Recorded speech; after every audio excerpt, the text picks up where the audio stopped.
Right. గాజాపై Israel కాల్పుల మోత. సోమవారం రోజు ఇజ్రాయెల్ మీద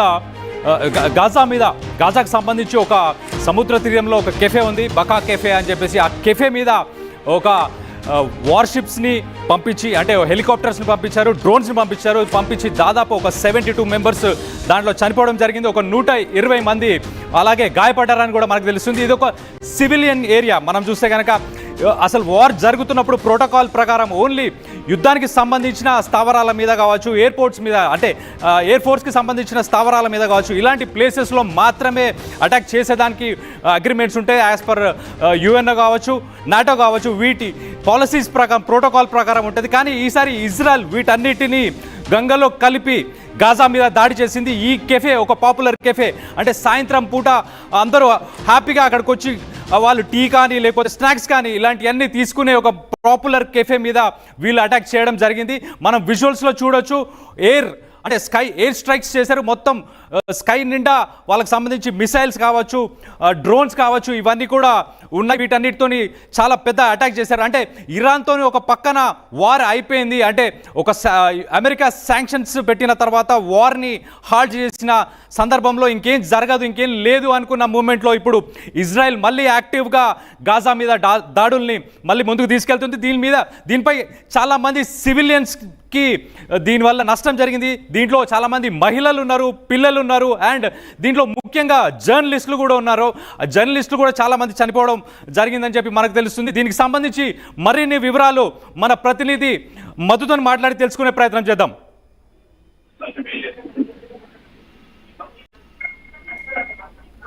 మధు, అసలు ఇరాన్తో వార్ ఆగిపోయిన తర్వాత సడన్గా ఈ అటాక్స్ని ఒక సివిలియన్ ఏరియా మీద ఎందుకు ప్లాన్ చేసింది? అసలు దీనికి కారణాలు ఏంటి? ఎంత డ్యామేజ్ జరిగింది? ఎంతమంది సివిలియన్స్కి దీంట్లో ఈ దాడిలో ఎంతమంది సివిలియన్స్ గాయపడ్డారు? ఎంతమంది చనిపోయారు? దీని డీటెయిల్స్ ఏమన్నా కొంచెం తెలియపరచండి మాకు.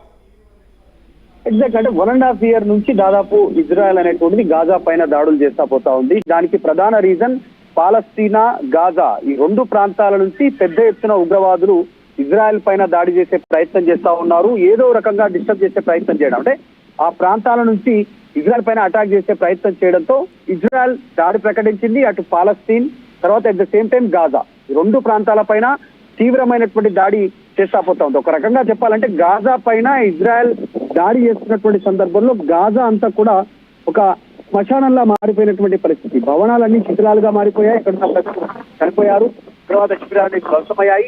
ఇక్కడ గాజా చిన్న స్ట్రిప్ లాగా ఉంటుంది, చిన్న ప్రాంతం. అక్కడ నుంచి ఆసుపత్రి భవనాల కింద పెద్ద పెద్ద సొరంగాలు ఏర్పాటు చేసుకొని రహస్య మార్గాల ద్వారా బాంబులు దాచుకోవడం, అక్కడనే యాక్టివిటీ చేయడం అనేటువంటి దాన్ని ఇజ్రాయెల్ ఎక్స్పోజ్ చేసే ప్రయత్నం చేసింది. సో గత కొంతకాలంగా కాస్త సందిగ్ధత ఉంది. అమెరికా ఇన్వాల్వ్ అవుతున్న తర్వాత, లేకుంటే ఇజ్రాయెల్ ఇరాన్ పైన దాడి చేసిన సందర్భంలో గాజా పైన దాడులు తగ్గించింది.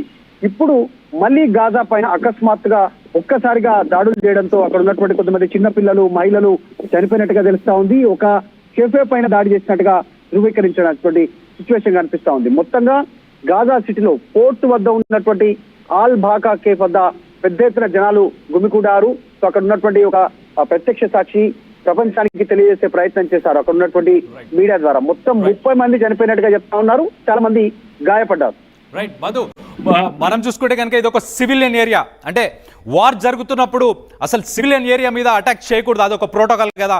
అసలు ఇలాంటి స్టెప్ అది వాంటెడ్లీ తీసుకుందా ఇజ్రాయెల్, లేకపోతే ఇది అన్ఎక్స్పెక్టెడ్గా జరిగిన ఒక ఇన్సిడెంటా ఏంటి?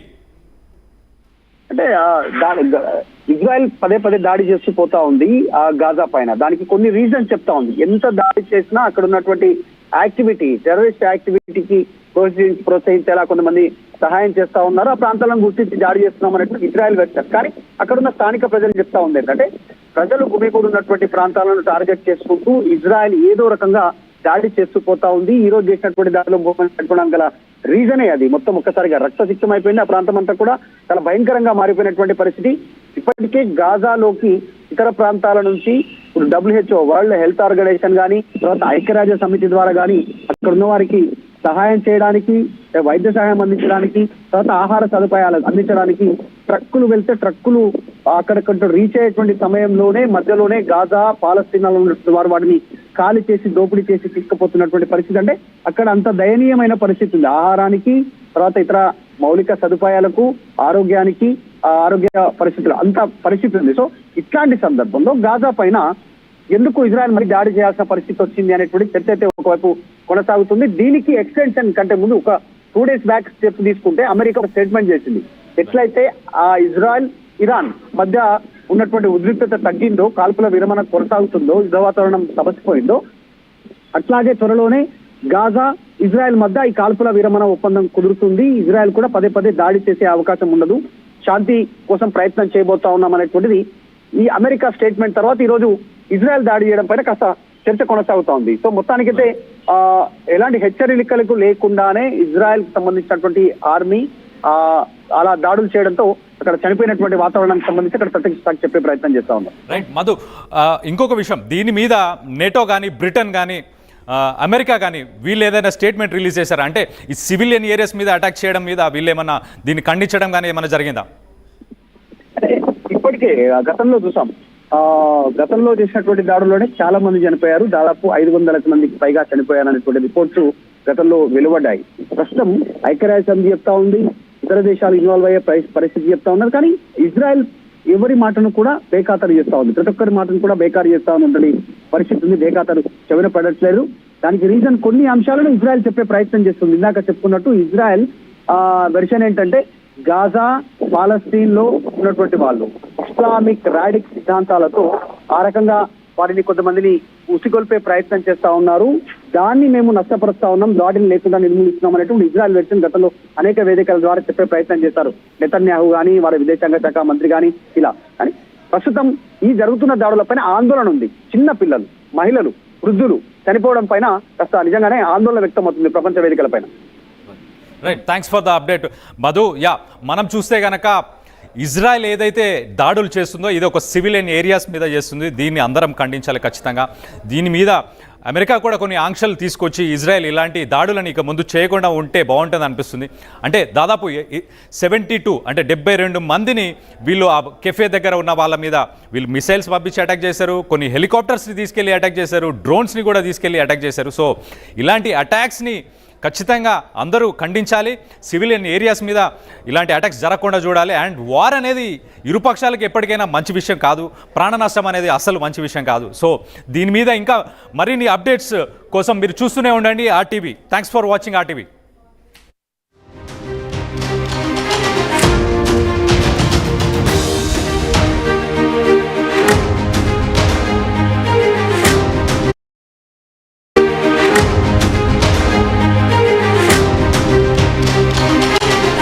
రైట్, గాజాపై ఇజ్రాయెల్ కాల్పుల మోత. సోమవారం రోజు ఇజ్రాయెల్ మీద గాజాకు సంబంధించి ఒక సముద్ర తీరంలో ఒక కెఫే ఉంది, బకా కెఫే అని చెప్పేసి. ఆ కెఫే మీద ఒక వార్షిప్స్ని పంపించి, అంటే హెలికాప్టర్స్ని పంపించారు, డ్రోన్స్ని పంపించి దాదాపు ఒక 72 మెంబర్స్ దాంట్లో చనిపోవడం జరిగింది. ఒక 120 మంది